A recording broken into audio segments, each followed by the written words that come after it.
Welcome, Claudio. Hi. Hey, welcome to New York Comic Con. How is your Comic Con going so far? It's pretty good. I mean, I just got here. I was running around the city, taking a couple of meetings, and got here, did some signings. That's pretty much it. I haven't really had a chance to walk the floor. Mm-hmm. I actually just saw you had an interview today on one of my favorite video game websites that was getting traction, even popped up in my feed on Twitter, actually, so that's pretty cool. Right on. It seems like people who are fans of your work are often fans of the work that's going on around us. Mm-hmm. Yeah. Yeah, I mean, I would think so. I mean, Coheed, it's basically a rock band, but at the same time, it has this culture, it has this story that sort of surrounds it. It's very science fiction, very, it's just kind of that's what we do, and I feel like that transcends into this world. I mean, certainly with the comic book counterpart that we do. So, yeah. Yeah, how would you describe your sound as someone who hasn't been around for the past 10 years? Well, we're definitely a rock band. It's got some progressive tendencies to it. I mean, again, every record acts as a chapter in this overall narrative that we call the Amory Wars. So yeah, that's pretty much it. I mean, it's just it's really very immersive kind of piece of work, and I think if you really choose to, you can get lost in it. So Yeah, That's really cool. awesome. Yeah, can you talk a little bit about the process of deciding, rather than just release, albums that may not be connected to each other, like doing that overarching story? And how deep into the story are you now? We're how pretty many deep. seasons in are you? Yeah, we're deep. This new record that we have coming out tomorrow is actually the first part of a 5-part pentology that sort of brings us into a new chapter of the story. But everything that we've put out before, probably I think it's about 7 or 8 albums, are all, basically in the Amory Wars with the characters of Coheed and Cambria, based after the name of the band. But we're pretty deep. I mean, this one, I can't give away too much of it. Again, we're just sort of introducing our listeners to new characters, new rules in the mythology. But as these records come out in this pentology, we'll start to reveal the relationship between them and the Coheed characters, as well as the keywork itself. The keywork is basically the galaxy in which it takes place on. So That sounds like a lot of creative effort and energy expenditure. You ever just say, maybe I'm going to write a song about, say, I don't know, getting dumped? Yeah. Well, I do that. A lot of my personal experience goes into this stuff. It's like most songwriters that we listen to, they tell their songs from a sort of autobiographical standpoint. I just tend to choose to tell my story in a different genre, which happens to be science fiction. The last record we did had no concept. I actually just had, I was about to become a father. I was having some struggles, like being creative, living in the neighborhood I'm in Brooklyn. So I really thought it was a chance for me to sort of tribute those feelings without the idea of the concept. But this next record that we're doing now is a kind of a return to form, coming back into it. So yeah. Amazing. So I heard tales, I'm not going to get all of this correct, but there's a big box set.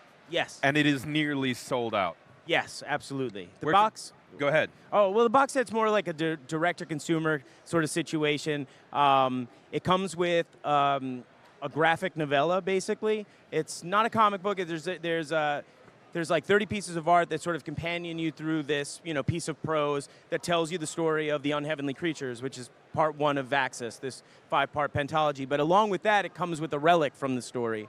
And the unheavenly creatures are actually these 3 bandits. And one of them, Creature, he wears this sort of hockey mask-esque situation that has his calling card on it, which is Call Your Mother. And that is also included in the box set. It's actually been constructed by the toy manufacturers called NECA. Oh, yeah, I love that. So it's really substantial. It's not like just a really cheap piece of plastic that you kind of throw in there as hey, it's an extra bonus, Yeah, NECA stuff is super detailed. I mean, absolutely. I have to say, if I was in the music business and I was made into a NECA figure, I would be like, look, Mom, we've made it. Yeah. It's like me and Ziggy Stardust. Yeah. You know what I mean? Absolutely. I'm a big fan. I'm actually a collector myself. A lot of NECA stuff is actually in my office where I write a lot of the music and most of this concept. So yeah, I mean, I'm really excited that we got to partner up with them and include their work in this package. It just really, really helps legitimize it. It feels very, I don't know, it just feels legit, I guess. Legit. It's Yeah. a good word. Yeah. Now, you are, speaking of legit, you are a legit, awesome songwriter, musician. who would you like to, if you could write a song for a Marvel superhero, who do you think Coheed and Cambria, they would fit that vibe of a character? Man, that's good. I would probably have to be someone like a Doctor Strange, something that like kind of crosses, maybe even the Guardians of the Galaxy. That'd be fun, yeah. Something a little otherworldly, mystique. Something that allows us to get kind of cuckoo in the songwriting, if that makes any sense. So you mentioned you live in Brooklyn, and that you were struggling with creativity. Where do you find that? I used to live in Brooklyn myself, and I know the feeling as a cook. Sometimes I'm just like banging my head against the fridge, being like, it's not coming, it's not coming. Yeah. Do you have like a happy place?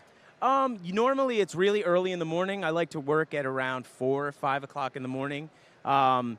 When I was living outside of the city, I could make as much noise as I wanted, Right. But when I got here, it took a lot of adjusting. So, my comfort zone I was way outside of. But now, now that I've been living here for about almost 10 years, I get it, and it just happens now. Now it feels like this is becoming the comfort zone.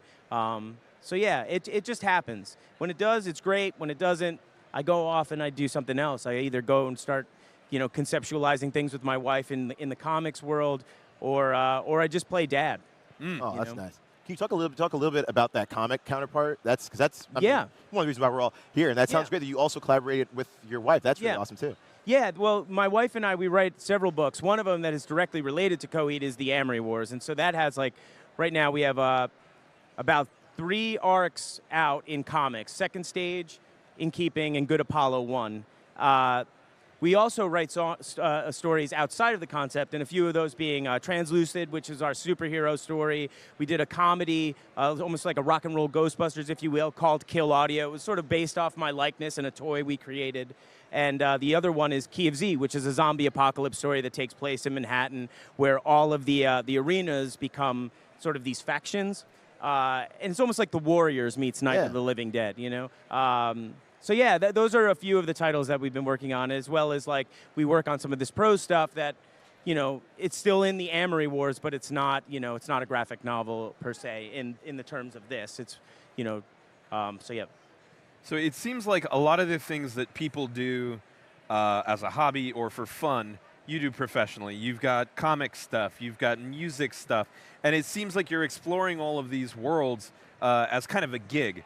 What do you do for fun when you're like, I've clocked out, Well, this is my fun. At the end of it, at the end of the day, I'm a fan, This is just a glorified version of me playing with my action figures, if you will. Does that make any sense, right? Yeah. This is what I've wanted to do with my life. And, writing music, it's a way to almost create a soundtrack to these visuals that I see in my head. And you're just really good at playing with action figures. I'm pretty good at it. Yeah.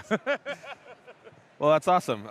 I tell you what, I think this has been really eye-opening to a lot of people. And you have a tour coming up, correct? We do, yeah. We're actually going into the UK on Sunday for 2 weeks, and then we'll come back, and in November we'll be hitting the secondary markets of the US. So wonderful. Well, super thanks for being here. Oh, you got it. Thanks for having me.